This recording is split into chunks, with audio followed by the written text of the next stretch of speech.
नमस्ते जी, welcome back to my channel. कैसे हो आप सब। तो इस वीडियो में हम डिस्कस करने वाले हैं इग्नू MEG 11 से एक अमेरिकन नॉवेल जिसका नाम है ब्लैक स्प्रिंग एंड इसे लिखा है हेनरी वैलेंटाइन मिलर ने एंड ये नॉवल पब्लिश हुई थी 1936 में एंड इसे पब्लिश किया था ओबेलिस्क प्रेस ने पेरिस फ्रांस में।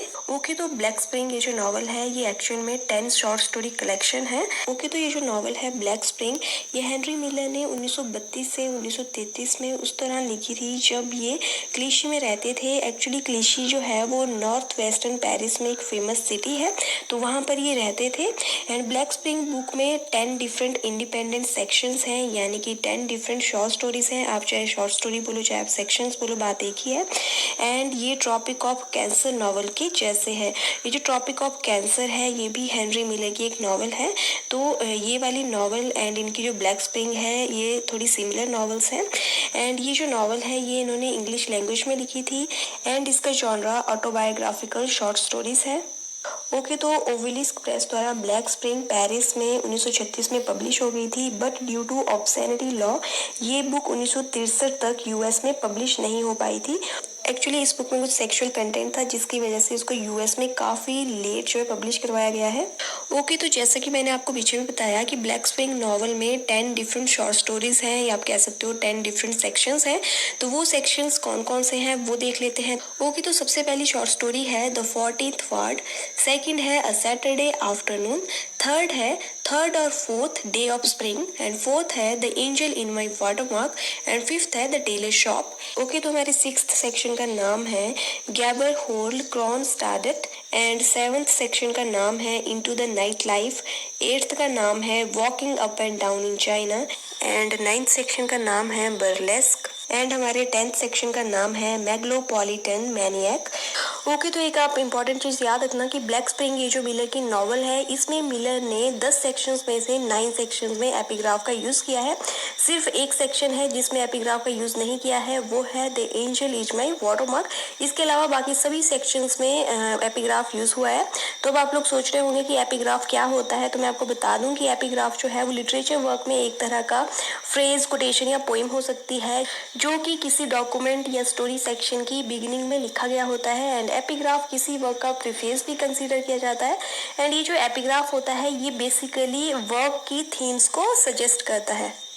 ओके, तो बारी बारी से हम इन सभी सेक्शंस की समरी आगे डिस्कस करेंगे, लेकिन उससे पहले इन सेक्शंस में जो भी मेन कैरेक्टर्स हैं उनकी डिटेल मैं आपको थोड़ी सी दे देती हूँ। एंड हाँ, आप लोग एक चीज़ याद रखना कि इन सभी 10 शॉर्ट स्टोरीज के जो प्रोटैगनिस्ट हैं वो हमारे राइटर हेनरी मिलर ही हैं, बिकॉज ये जो आपकी नॉवल है ब्लैक स्प्रिंग ये एक ऑटोबायोग्राफिकल नॉवल है जिसमें हेनरी मिलर ने अपने बारे में ही बताया है, अपनी मेमोरीज को डिस्क्राइब किया है, अपने इमेजिनेशन को डिस्क्राइब किया है इसमें। तो ये चीज़ आप ध्यान रखना कि हमारे जो मेन प्रोटैगनिस्ट हैं वो हमारे राइटर हेनरी मिलर ही हैं। वो तो हमारा सबसे पहला कैरेक्टर है द नरेटर। जैसे कि मैंने आपको पीछे बताया कि हेनरी मिलर जो हैं वो इस नॉवल के मेन प्रोटैगनिस्ट हैं, उन्हीं ने अपने बारे में इस नॉवल में बताया है। तो हमारे जो सबसे पहला कैरेक्टर है वो है the narrator Henry Miller. Second है टेंट मेलिया जो कि मिलर की आंट होती हैं। थर्ड है रॉब रैमजी जो कि एक मिनिस्टर का सन है एंड फोर्थ है द ओल्ड मैन जो कि मिलर के फादर होते हैं एंड फिफ्थ है मिलर्स वाइफ। ओके, तो बारी बारी से इन सभी कैरेक्टर्स को थोड़ा डिटेल में जान लेते हैं। तो सबसे पहले हम डिस्कस करेंगे द नरेटर। ओके, तो जो नरेटर है वो हेनरी मिलर है एंड ब्लैक स्प्रिंग बुक जो है वो इनकी एक ऑटोबायोग्राफिकल बुक है। इसमें नरेटर मिलर ने न्यूयॉर्क एंड पेरिस का अपना एक्सपीरियंस शेयर किया है। मिलर काफ़ी ज़्यादा valuable, creative and darkly funny personality के हैं। इन्हें अपने फादर एंड अपनी होम कंट्री जो कि अमेरिका थी वहाँ से थोड़ी प्रॉब्लम होती है, तो इसीलिए ये होम कंट्री को छोड़कर पेरिस में शिफ्ट होता है। ओके, तो हमारा नेक्स्ट कैरेक्टर है टेंट मेलिया जो कि हमारे मेन प्रोटैगनिस्ट की आंट होती है, यानी कि मिलर की आंट होती है। एंड जब टेंट मेलिया के हस्बैंड उसे छोड़कर जाते हैं तो उनकी हालत जो है काफ़ी ज़्यादा ख़राब हो जाती है, ये मेंटली बहुत ज़्यादा डिस्टर्ब हो जाती है एंड कुछ टाइम बाद इनकी डेथ भी हो जाती है। एंड मिलर ही अपनी इस आंट को जो है मेंटल असाइलम में एडमिट करते हैं जहाँ इन्होंने सुसाइड कमिट किया था। एंड मिलर इसे half crazy and half saint मानता था। ओके, तो हमारा जो अगला कैरेक्टर है वो है रॉब रैमसी। ओके, तो ये मिनिस्टर का बेटा होता है जिसे वॉर से पहले कोई भी रिकॉग्नाइज नहीं करता था, लेकिन बाद में ये सोल्जर बन जाता है एंड ये वॉर पर जाता है एंड वॉर से वापस आने पर इसको काफ़ी ज़्यादा मेडल्स मिलते हैं, तो लोग इसे जानने लगते हैं। एंड ये एज अ शराबी जीता था जब तक इसने एक रात छोटे से घाट पर लंबी सैर के दौरान सुसाइड नहीं किया था। मतलब कि इसने अपनी जो लाइफ थी वो एज अ शराबी ही जी थी, लेकिन इसने सुसाइड भी कर लिया था बाद में। ओके, तो अगला कैरेक्टर है द ओल्ड मैन। जैसे कि मैंने आपको पीछे बताया कि ओल्ड मैन जो है वो मिलर के फादर को ही कहा गया है एंड ये एक टेलर शॉप का ओनर होता है एंड मिलर के जो फादर हैं वो हाईली अल्कोहलिक होते हैं जिन्हें शराब पीना बहुत ज़्यादा पसंद था। एंड ओल्ड मैन काफ़ी ज़्यादा सोशल एंड फ्रेंडली पर्सन होता है जिसके काफ़ी ज़्यादा इंटरेस्टिंग फ्रेंड होते हैं, लेकिन इसके जो फ्रेंड्स थे उनकी टाइम से पहले ही डेथ हो गई थी सबकी, मतलब कि अर्ली एज में ही सबकी डेथ हो गई थी। तो इसके बाद जो हमारा अगला कैरेक्टर है वो है मिलर्स वाइफ। ओके, तो हेनरी मिलर के अकॉर्डिंग उनकी वाइफ एक ड्रामेटिक वुमेन है जो कि छोटी छोटी बातों पर रोकर सिंपैथी गेन करती है। एंड मिलर के अकॉर्डिंग उसकी जो वाइफ है वो छोटी छोटी बातों पर कंप्लेंट करती है एंड वो एक्सेसिव सेल्फिश लेडी है। एंड इनके अलावा इन 10 सेक्शंस में और भी बहुत सारे कैरेक्टर्स हैं, लेकिन जो मोस्ट इंपॉर्टेंट है वही मैंने यहाँ पे मेंशन किए हैं। ओके, तो अब हम डिस्कस करेंगे ब्लैक स्प्रिंग बुक की जो 10 शॉर्ट स्टोरीज हैं उनको बारी बारी से। तो सबसे पहले हम डिस्कस करेंगे द 14th वार्ड। ओके, तो इस पार्ट में मिलर ने अपनी पास्ट मेमोरीज को याद किया है एंड इस सेक्शन में मिलर ब्रुकलिन में 14th वार्ड में अपने चाइल्डहुड को याद करता है कि किस तरह का उसका चाइल्डहुड था जब वो ब्रुकलिन में रहा करता था। ब्रुकलिन जो है एक जगह का नाम है एंड ब्रुकलिन ये जो प्लेस है ये मिलर का फेवरेट प्लेस था एंड यही एक ओनली दुनिया थी जिसे वो जानता था एंड जिसे वो पसंद करता था, जहाँ ये फ्रीली रहता था एंड स्ट्रीट्स में खेला करता था। एंड ये अपनी चाइल्डहुड मेमोरीज को याद करते हुए आगे बताते हैं कि तब उसे वर्ल्ड के जो रियल हीरोज थे वो अपनी स्ट्रीट्स के बॉयज ही लगते थे जो कि उसके साथ खेला करते थे। एंड आगे चाइल्डहुड मेमोरीज के बाद जो मिलर है वो अब नेयार्ड में हुई लार्ज बैटलशिप को याद करता है। नेयार्ड कोई प्लेस है जहाँ पर बहुत बड़ी वॉर हुई थी, तो उसको ये याद करता है। एंड मिलर याद करता है कि नेयार्ड की इस बैटल में एक आदमी गया था जिसका नाम था रॉब रैमसी, जो कि वॉर के बाद सुसाइड कर लेता है। And according to Miller childhood जो है वो एक ऐसा टाइम होता है जो कि उत्तम, निश्चल और बेदाग होता है, जिसमें जो बच्चे होते हैं वो टोटली इनोसेंस से भरे होते हैं, बट एडल्टहुड जो होता है वो अलग ही होता है। ओके, तो ये थी हमारे फर्स्ट सेक्शन की समरी। तो अब हम डिस्कस करेंगे सेकंड सेक्शन जिसका नाम है अ सैटरडे आफ्टरनून। ओके, तो इस सेक्शन में जो मिलर है वो पेरिस में है एंड उसे पेरिस में अमेरिका से ज़्यादा होम के जैसे कंफर्टेबल फील हुआ है। एंड मिलर को पेरिस की गलियों में बाइक राइडिंग करना, नए लोगों से मिलना बहुत ज़्यादा अच्छा लगता है। एंड मिलर जो है वो खुद को ग्रेटफुल मानता है बिकॉज मिलर को लगता है कि जो पेरिस है वो उसको समझता है एंड उसकी नीड्स को पूरा करता है। स्पेशली मिलर को पेरिस के जो सार्वजनिक अद्भुत जो शौचालय हैं उनकी व्यवस्था बहुत ज़्यादा पसंद है। ओके, तो आगे मिलर का ध्यान एक राइटर पर जाता है जिसका नाम है रॉबिन्सन, जिसने फ्रेगमेंटेशन एंड मॉडर्निटी से पहले इंसान की लाइफ के बारे में बताया था। रॉबिन्सन ने अपने वर्क में लिखा था कि अब जो इंसान है वो कभी खुश नहीं रह सकता है, कि अब जो इंसान है वो कई तरह की बीमारियों से जकड़ा हुआ है, जैसे कैंसर, सिफिलिस और अदर जो मेंटल प्रेशर्स हैं वो इंसान को घेरे हुए हैं। तो जो मिलर है वो भी रॉबिन्सन की इस थॉट को काफ़ी ज़्यादा एडमायर करते हैं एंड वो इस चीज़ को एक्सेप्ट करते हैं कि बचपन में जो इंसान है बहुत ज़्यादा खुश होता है, टेंशन फ्री रहता है, उसको दिन दुनिया कुछ पता नहीं होता है।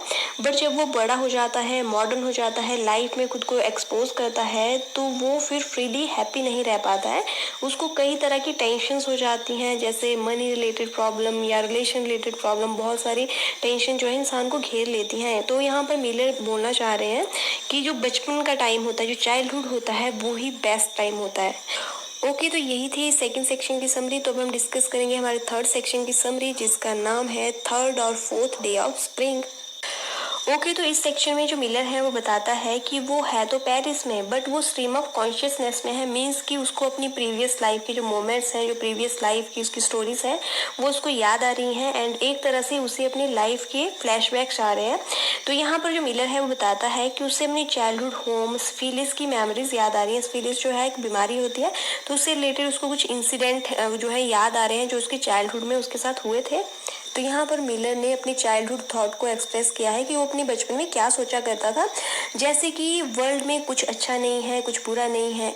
बचपन में उसे लगता था कि प्रेजेंट, पास्ट एंड फ्यूचर जैसा कुछ भी नहीं होता है। एंड ये मिलर जो कि पेरिस में है, वो सोचता है कि कैसे चाइल्डहुड में कई बार वो मैड सा फील करता था एंड वो अमेरिका से बाहर जाने की सोचा करता था। तो इस सेक्शन में जो मिलर है वो अपनी पास्ट मेमोरीज में खोया होता है एंड वो पास्ट में अपनी चाइल्डहुड की कुछ बातें याद करता है कि चाइल्डहुड में उसकी थिंकिंग कैसी थी एंड अब वो क्या सोचता है। तो यहाँ पर ऊपर जितनी भी थिंकिंग बताई है ये उन्होंने अपने चाइल्डहुड की बताई है कि वो बचपन में ऐसा ऐसा सोचा करते थे। ओके, तो ये थी हमारे थर्ड सेक्शन की समरी। तो अब हम डिस्कस करेंगे हमारा फोर्थ सेक्शन जिसका नाम है the angel is my watermark. Okay, तो इस सेक्शन में मिलर ने अपनी मास्टरपीस पेंटिंग की क्रिएशन की प्रोसेस को एक्सप्लेन किया है। इन्होंने कोई मास्टरपीस पेंटिंग बना रखी है जिसकी प्रोसेस इन्होंने इस सेक्शन में एक्सप्लेन की है। मिलर बताता है कि एक दिन वो बहुत सारी आर्ट म्यूजियम में जाता है एंड फिर वो घर वापस आता है एंड अपना टाइपराइटर निकालता है एंड पेजेस पर पेजेस जो है लिखना स्टार्ट कर देता है। ये बहुत सारे पेजेस लिखता है, एक के बाद एक, एक के बाद एक, एंड कुछ घंटों तक ये कुछ भी नहीं खाता है एंड फिर कुछ टाइम बाद ये कुछ खाता है तो ये और ज़्यादा एनर्जेटिक फील करता है, ये अपने अंदर क्रिएटिव फोर्स फील करता है एंड ये फिर से पेजेस पर पेजेस जो है लिखने शुरू कर देता है। एंड कुछ टाइम बाद इसे रियलाइज होता है कि एक्चुअल में वो पेजेस टाइप नहीं करना चाहता था बल्कि वो तो कुछ क्रिएटिव सी पेंटिंग करना चाहता था। तो ये अपनी पेंटिंग की बुक निकालता है जिसमें बहुत सारी पेंटिंग्स होती हैं। तो उस बुक में ये एक इंसेन असाइलम की पेंटिंग देखता है, यानी कि एक पागल खाने की पेंटिंग देखता है। तो ये डिसाइड करता है कि मैं इस पेंटिंग को इमिटेट करूंगा एंड ये सोचता है कि जिस इंसान ने इस बुक में ये पेंटिंग बनाई है वो कितना ज़्यादा क्रिएटिव है।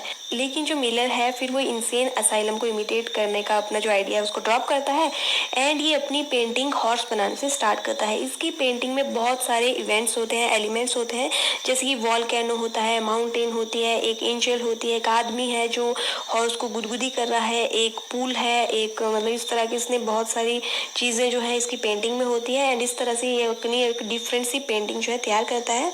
एंड फिर जब इसकी पेंटिंग पूरी तरह से कंप्लीट हो जाती है तो ये अपनी पेंटिंग को the angel is my watermark नाम देता है। तभी इस सेक्शन का नाम यानी कि सेक्शन का जो टाइटल है वो भी इस पर ही पड़ा है।